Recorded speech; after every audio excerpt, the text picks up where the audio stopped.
The end of a world has a sound. It is the shriek of artillery, the rumble of approaching tanks, the final, desperate click of an empty rifle.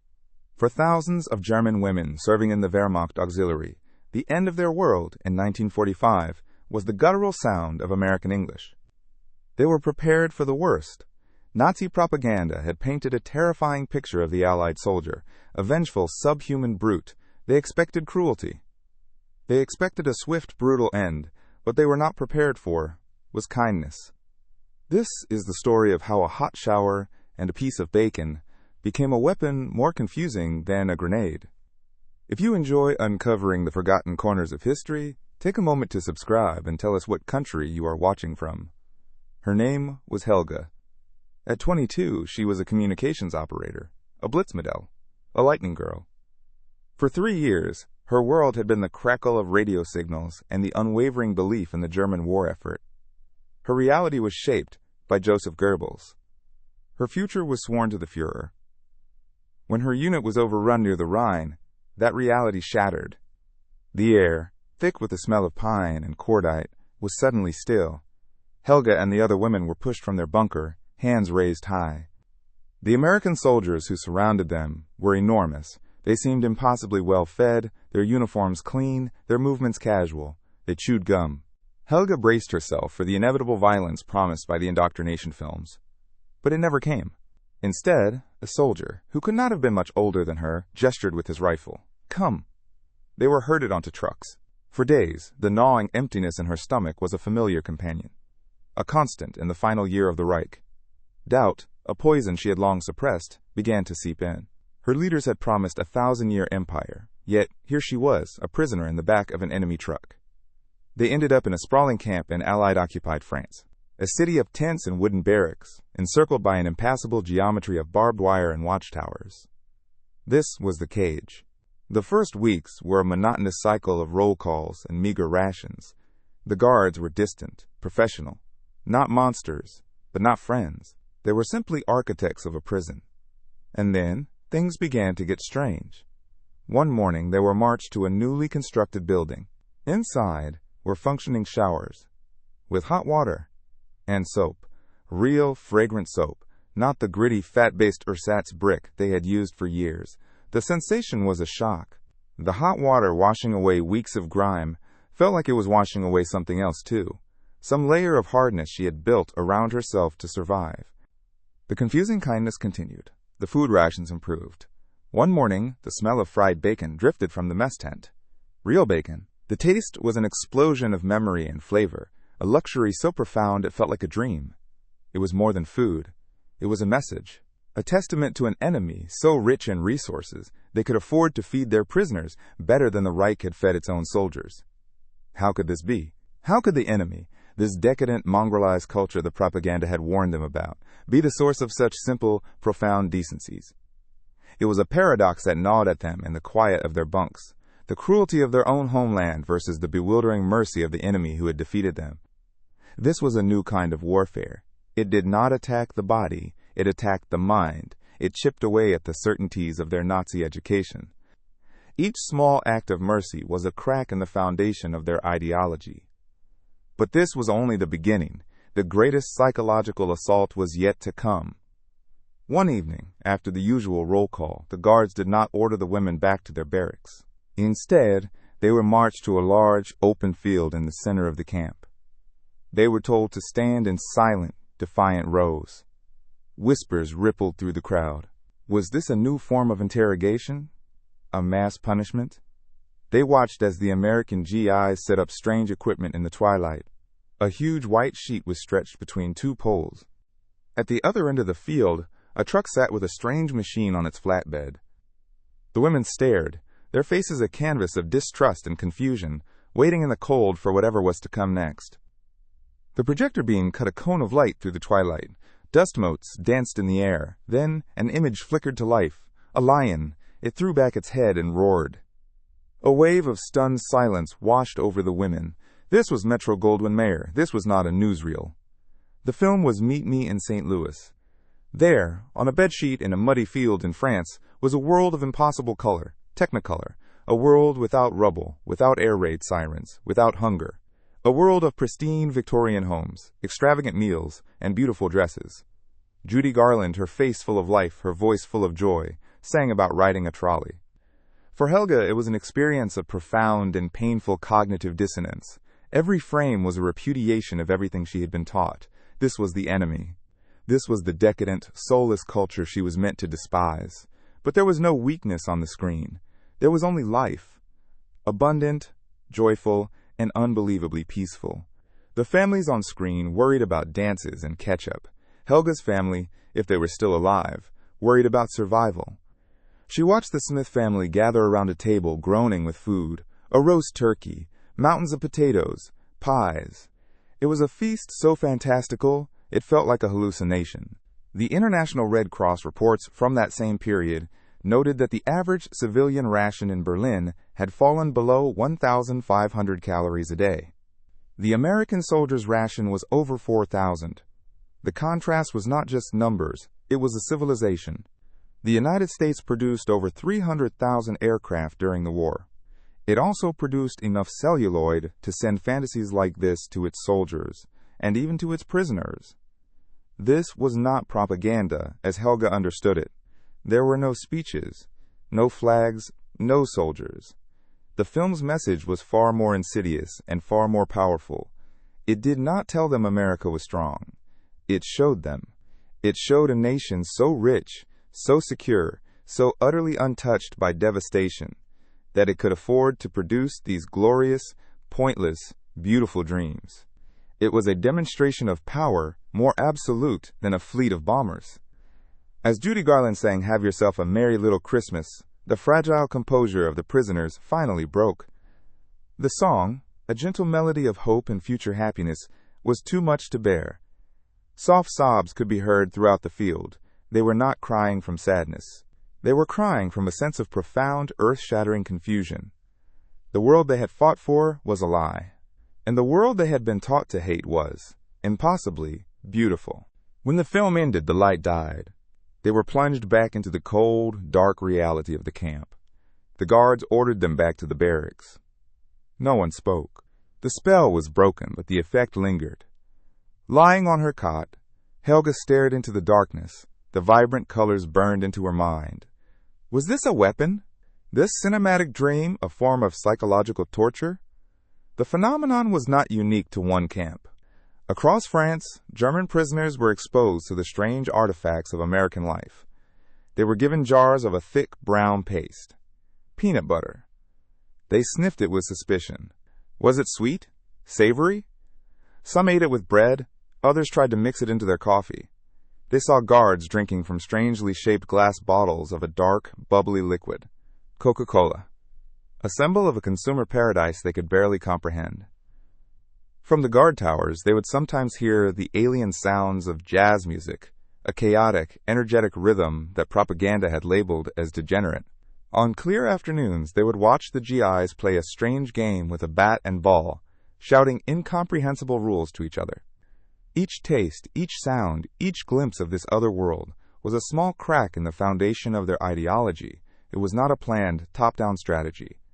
It was the byproduct of an army of plenty, of individual soldiers sharing a piece of home. But its effect was undeniable. It replaced the demonic caricature of the enemy with a complex and often generous human being. Then came the letters. The Red Cross managed to deliver a small batch of mail from home. The women tore them open with trembling hands. Helga's was from an aunt in Hamburg. The paper was thin, the ink faded. The words described a world far more terrifying than her prison. There was no food. People were eating weeds from the parks. There was no law, no order. A pack of cigarettes could buy a woman's wedding ring. A loaf of bread was worth more than a life. Her aunt wrote of freedom, but it was the freedom to starve, the freedom to freeze, the freedom to despair in the ruins of a dead city.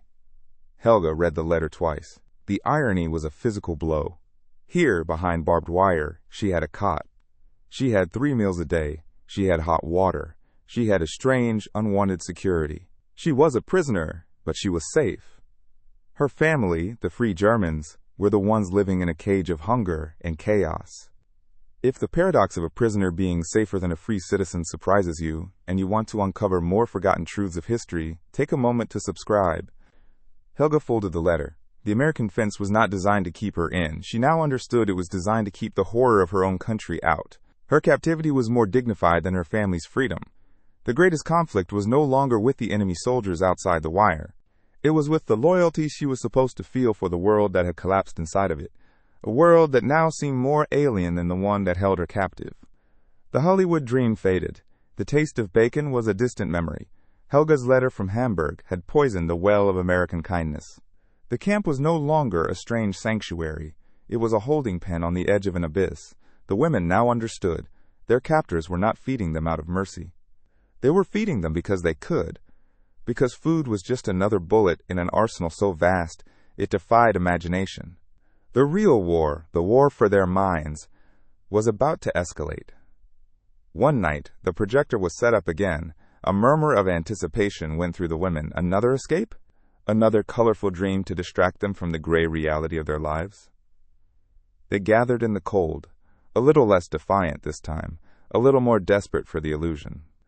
The beam of light sliced through the darkness.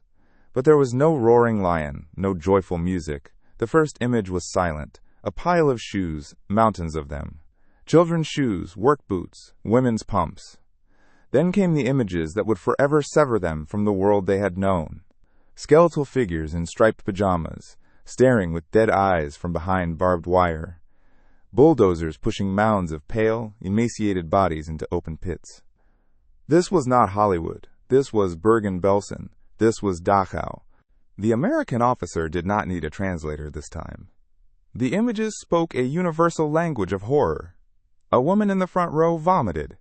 Others began to weep, deep, guttural sobs of those who have witnessed the unthinkable. Helga felt a cold numbness spread through her. This was the truth behind the glorious war, behind the parades and the promises. This was the dark, rotten core of the honor she had pledged her life to. The propaganda had not just lied about the enemy. It had lied about themselves. The film ended. There was no order to return to the barracks. The women stumbled back on their own, ghosts in the moonlight. The silence that night was different. It was not the silence of defiance. It was the silence of shame. The next day, the psychological offensive continued, but with a new weapon, mathematics. They were gathered in a large tent for what was called a re-education lecture. An American officer stood before a blackboard covered in numbers. He spoke of steel production. In 1944, Germany produced 25 million tons. The United States produced over 80 million. He spoke of aircraft. The Luftwaffe produced 40,000 planes in its best year. The United States built nearly 100,000 in 1944 alone.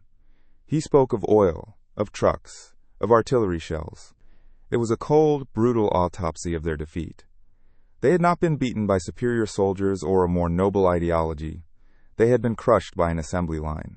Their fanatical courage, their years of sacrifice, had been irrelevant against the simple, terrible arithmetic of American industry. The 1,000-year Reich had been drowned in a flood of steel and oil. The foundation of their world was gone. All that remained was the rubble of their beliefs. The camp became a psychological pressure cooker. According to Red Cross reports from similar camps, suicide attempts became more frequent. Women would refuse to eat. They would stare at the wire, not as a barrier to escape, but as a final, desperate exit. Fights broke out in the barracks, between the few who still clung to the old lies, and the many who were drowning in the new truth. What was honor now? Was it honorable to starve for a Führer who was now a charred corpse in a Berlin bunker? Was it loyalty to defend a nation that had committed such atrocities? Helga watched a young guard, a boy from some place called Iowa, share his lunch with a German child through the fence. She saw him laugh. The monster of propaganda was a boy who missed his mother. The subhuman was just human. The conflict was no longer about Germany versus America. It was about survival versus suicide, dignity versus despair. Then, one morning, a new notice was posted. The camp authorities were offering a choice. Not a choice to go home. Home was not ready for them. It was a choice to begin again. They were offering vocational classes, typing, sewing, basic nursing, and English lessons. It was an offer not of freedom but of a future, a chance to be useful in the new world that would be built upon the ruins of the old. Helga stood before the sign-up sheet for a long time, to learn the enemy's language, to adopt their ways. It felt like the final surrender, a betrayal of everything she had once been. But what was she now? A believer in a faith of ashes and bone. She looked across the camp, at the women with hollow eyes, at the guards with their casual confidence. She thought of her aunt in Hamburg, eating weeds to survive. She understood that endurance was its own form of honor. The final scene of her war was not on a battlefield. It was in a drafty wooden barracks, repurposed as a classroom. Helga sat on a crude bench with 24 other women. In front of them stood a young American GI. He was nervous, barely older than she was. He held up a flashcard with a simple drawing on it. A house, with a pointed roof and a small chimney puffing smoke. He pointed to it and spoke the word slowly, clearly. Home. Helga looked at the drawing, a simple, impossible dream.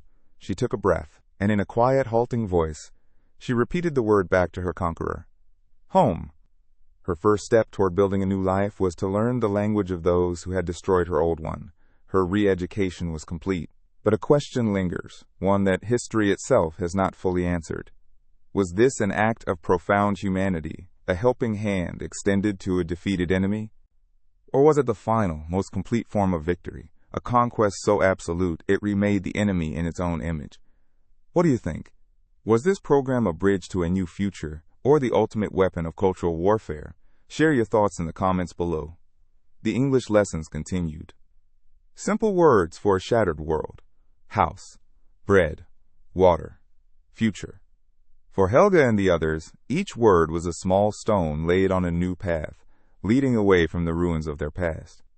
The defiance was gone, replaced by a quiet, pragmatic focus on survival. The war was over, but their personal battle had just begun.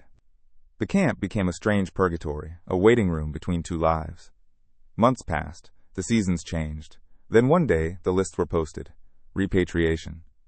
The word held no joy. It was a clinical, bureaucratic term for an uncertain fate. They were processed out with the same dispassionate efficiency with which they had been processed in. They were handed a small parcel of food and release papers, stamped in a language they were just beginning to understand. The barbed wire gates, which had once seemed like the edge of the world, swung open. There was no ceremony, just a quiet finality. Helga boarded a train heading east. It was packed not with soldiers, but with ghosts. Displaced people, all staring out the window with the same hollow eyes. The journey home was a reverse newsreel. It was the war played backwards, from the relative order of occupied France into the heart of the abyss. The farther the train traveled, the more the landscape began to decay. First came the bombed-out bridges, then the skeletal remains of factories, and finally, the cities. Hamburg was not a city, it was a skeleton. A jagged skyline of broken buildings clawing at a gray sky. The vibrant colors of Meet Me in St. Louis felt like a cruel joke, a hallucination from another planet. The reality was monochrome. Dust, ash, and rubble. She saw children with the ancient, withered faces of hunger. She saw women trading wedding rings for a handful of potatoes. This was the freedom her aunt had written about. The freedom to starve in the ruins of a failed dream. Standing on a street corner, watching a British army truck distribute rations to a desperate, shoving crowd, the final, shocking truth settled upon her like a shroud. The camp had not been a cage to keep them in. It had been a bubble to keep the horror out. For 1 year, her enemies had fed her, clothed her, and sheltered her from the direct consequences of her own nation's madness. They had defeated her country on the battlefield, and then protected her from its immediate collapse. This was the ultimate victory. A power so absolute it could afford to be merciful. The hot shower, the piece of bacon, the Hollywood film. They were not random acts of kindness. They were effortless demonstrations of a system, a civilization so vast and so confident it could turn its prisoners into spectators of their own obsolescence. It was a conquest of the spirit, more total than any physical occupation. Like thousands of other women, Helga rarely spoke of her time as a prisoner. How could she explain it? How could she describe the profound shame of being safer in the hands of the enemy than in the embrace of her homeland? The experience was a paradox too heavy to share. It was a private knowledge that separated her forever from those who had not seen what she had seen. Her transformation was complete but silent. She had been a soldier for a regime that demanded honor in death. She survived because her conquerors offered a future in life. Her final act of loyalty was not to a tattered flag or a dead Führer, but to the simple, pragmatic lesson learned in a classroom run by her enemy. The lesson of how to say the word home, and then find the strength to build a new one from the ashes. The greatest shock for these women was not the violence of war, but the quiet, disorienting power of mercy. It was the final, indelible proof that the world they had fought to build was not just wrong, it was impossibly, catastrophically small. If this hidden chapter of history shocked you, let us know in the comments what detail surprised you the most. And do not forget to like this video and subscribe for more stories that challenge what you think you know about the past.